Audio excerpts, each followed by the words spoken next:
Lesson 14, self discipline. Discipline दो तरह के होते हैं।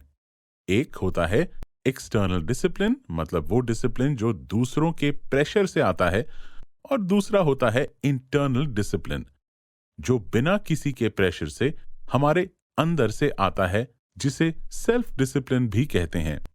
हमारी लाइफ के स्टार्ट में हम पे एक्सटर्नल डिसिप्लिन इसे किया जाता है।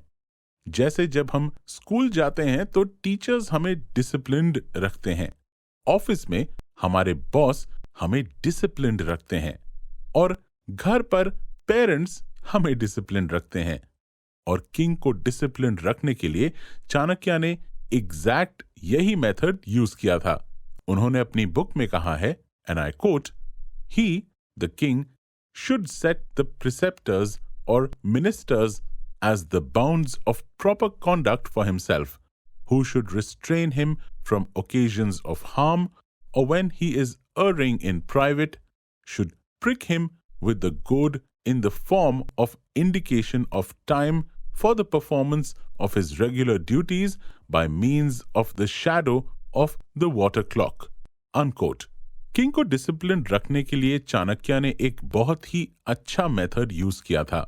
उन्होंने मिनिस्टर्स रखे हुए थे जो किंग को हर गलत चीज पर रोकते थे और उन्हें डिसिप्लिन रखते थे।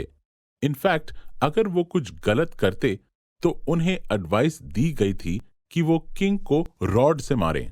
अब चाणक्य ये भी कहते हैं कि एक्सटर्नल डिसिप्लिन को इंटरनल डिसिप्लिन में कन्वर्ट करना बहुत जरूरी है।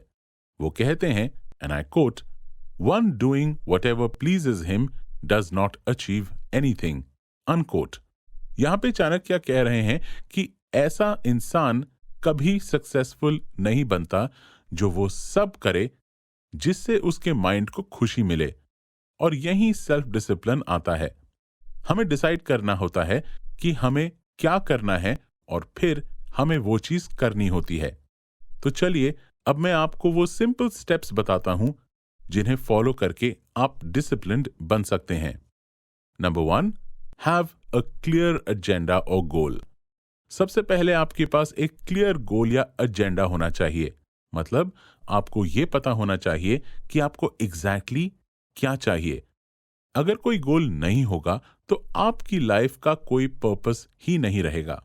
इसलिए यह जरूरी है कि आप एक गोल सेट करो जिस पे आपका माइंड फोकस कर सके। गोल सेट करने के बाद फिर उस गोल को पूरा करने के लिए एक प्लान भी बनाओ।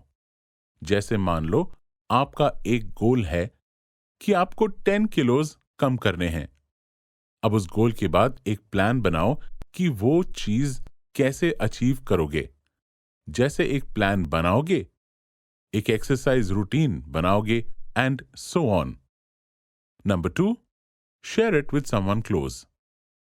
अपना गोल किसी के साथ शेयर करो, कोई ऐसा जो आपके बहुत क्लोज हो, और फिर उनसे कहो कि वो आपका प्रोग्रेस चेक करने में आपकी हेल्प करें।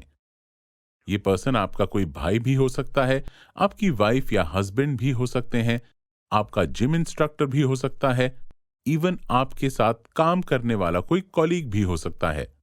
बस ये याद रखना कि ये कोई ऐसा पर्सन हो जिस पे आप ट्रस्ट कर सको, क्योंकि आप इस पर्सन के साथ अपने गोल्स शेयर करोगे और वो आपको आपके गोल्स अचीव करने में हेल्प करेगा। साथ ही आप उन्हें ये भी इजाजत देना कि वो आपको आपकी गलतियों पर करेक्ट कर सकें, और आपको उसका बिल्कुल बुरा नहीं लगना क्योंकि वो आपकी हेल्प कर रहे हैं। Number 3, try on your own. जिंदगी में ऐसा भी टाइम आता है जब आपको सब कुछ खुद करना होगा, और वो भी बिना किसी के हेल्प के और बिना किसी एक्सटर्नल डिसिप्लिन के। जैसे मैं आपसे पूछता हूं, क्या आप सुबह बिना अलार्म के उठ सकते हो? क्या आप बिना अपने बॉस के बोले टाइम पे ऑफिस जा सकते हो? बिना अपने टीचर के होमवर्क कर सकते हो? आपको ऐसा बनना है कि आप बिना किसी के सारे काम कर सको, और एक बार आपने ये कर लिया, इसके बाद दूसरे भी आपसे इंस्पायर होंगे और आपकी गाइडेंस लेंगे।